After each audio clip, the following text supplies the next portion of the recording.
जय श्री कृष्ण। राधे राधे।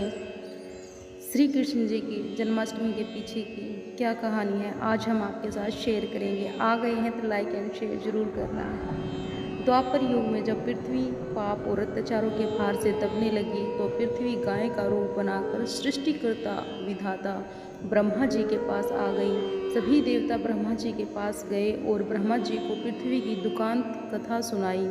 वहाँ उपस्थित सभी देवताओं ने निर्णय किया कि इस संकट के समाधान हेतु भगवान विष्णु के पास जाएंगे और सभी लोग पृथ्वी को साथ लेकर क्षीर सागर में भगवान विष्णु जी के पास पहुँचे, जहाँ भगवान विष्णु शेष शैया पर शयन कर रहे थे।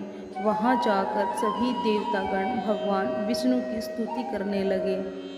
स्तुति करने से भगवान विष्णु की निद्रा भंग हुई। तब विष्णु जी ने सबसे आने का कारण पूछा। तब दीन वाणी से पृथ्वी बोली, हे महाराज, संपूर्ण भूमंडल पाप और अत्याचारों से घिर गई और पृथ्वी इन पाप और अत्याचारों के भार में दबने लगी है। इसीलिए कृपा करके इस संकट का निवारण करें। यह सुनकर भगवान बोले, मैं ब्रजमंडल में वसुदेव गोप की भारिया कंस की बहन देवकी के गर्भ से जन्म लूँगा। इसीलिए तुम ब्रजभूमि में जाकर यादव कुल में अपना शरीर धारण करो।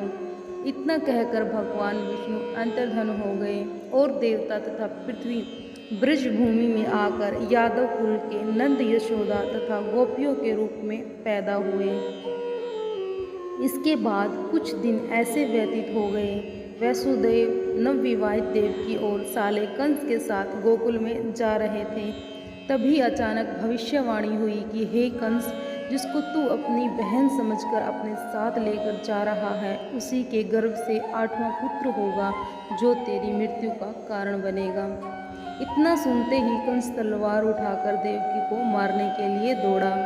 तब वसुदेव ने कहा, कंस, यह औरत बेकसूर है और बेकसूर स्त्री को मारना उचित नहीं है। इसीलिए जब भी देवकी के गर्भ से कोई पुत्र जन्म होगा तो पैदा होते ही मैं आपको अपनी सब संतान दे दूंगा। तो आपको कौन मारेगा? कंस ने उनकी बात मान ली और वसुदेव और देवकी को ले जाकर जेल में बंद कर दिया। जब भी देवकी के पुत्र होता तो कंस उन्हें मार देता। देवकी के साथ पुत्र मारे जाने के बाद 8वें गर्भ की बात कंस ने देवकी और वसुदेव को विशेष कारागार में डलवा कर पहरा लगवा दिया। भाद्रपद माह की कृष्ण पक्ष की अष्टमी को भयानक रात के समय जब शंख गदा भगवान श्री कृष्ण का जन्म हुआ तो चारों ओर प्रकाश फैल गया। तो बोलिए जय हो लीलाधारी भगवान की। लीलाधारी भगवान की यह लीला देखकर वसुदेव और देवकी उनके सामने हाथ जोड़कर खड़े हो गए। भगवान श्री कृष्ण ने जब अपना बाल स्वरूप लिया तब देवकी और वसुदेव के हाथों की हथकड़ियाँ टूट कर खुल गई। दरवाजे अपने आप खुल गए और पहरेदार सोते नजर आए। तब वसुदेव कृष्ण जी को अपने साथ लेकर वहाँ से निकल गए। जब वसुदेव ने यमुना को पार करने के लिए अंदर प्रवेश किया तो यमुना का जो सतर है वह बढ़ने लगा, क्योंकि वह श्री कृष्ण जी के चरण छूना चाहती थी।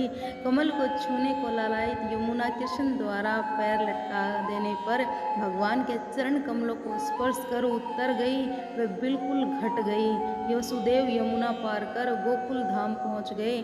वहाँ जाकर खुले दरवाजे और सोई हुई यशोदा को देखकर बालक कृष्ण को वहीं सुला दिया और सोई हुई कन्या को लेकर चले आए।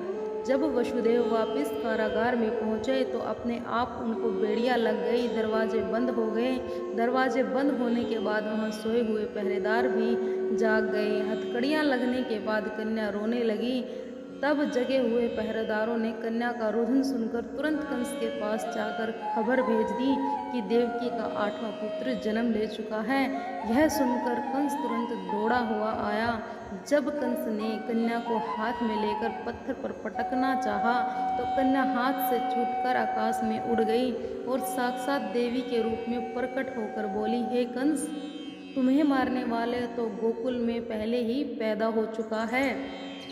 पापी कंस, अब वही तुम्हारा वध करेगा। यही भगवान बड़े होकर आकासुर और तारकासुर तथा कंस जैसे क्रूर राक्षसों का वध कर पृथ्वी तथा भक्तजनों की रक्षा करते हैं। श्री कृष्ण ने कंस का वध किया और उग्रसेन को उन्हें राजा बना दिया। इस प्रकार कृष्ण जन्माष्टमी की व्रत की कथा पूरी हुई। ऐसी मान्यता है कि जन्माष्टमी के दिन कहानी को पढ़ने या सुनने से व्यक्ति के सारे पाप धुल जाते हैं, जीवन की हर समस्याओं का समाधान मिलता है, साथ ही भगवान का आशीर्वाद सदैव बना रहता है। पसंद आए तो लाइक और शेयर